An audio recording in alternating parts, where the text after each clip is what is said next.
Jika kita masih memandang bahwa orang miskin butuh orang kaya, mungkin video ini bisa mengoreksi kesesatan pikir ini.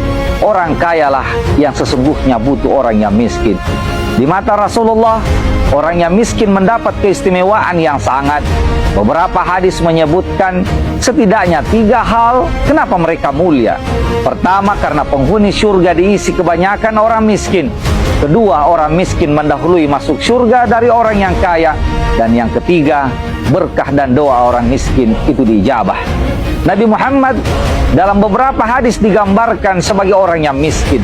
Rumahnya digambarkan hanya ada 3 saham gandum dan ditambah baju besi yang biasa dipakai berperang. Di bagian yang lain, Umar bin Khattab pernah mendapati Rasulullah baru saja bangun dan terlihat bekas pelepah kurma di pipinya. Suatu ketika, Abu Hurairah mendapati Nabi kita Muhammad sholat sambil duduk.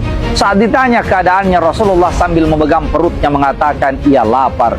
Abu Hurairah tak sanggup menahan air matanya hingga Rasulullah bersabda, "Wahai Abu Hurairah, hapus air matamu, karena dahsyatnya akhirat tak akan menimpa orang yang miskin selama ia sabar menghadapi kemiskinannya."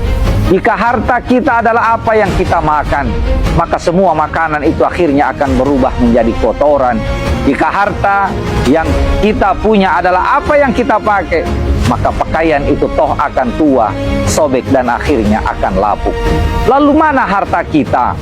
Tak cukup tangan kita memegang kendaraan mewah yang terparkir di garasi mobil. Tak kuat tangan kita menggenggam seluruh lembaran-lembaran rupiah hingga deposito kita. Kita butuh bantuan.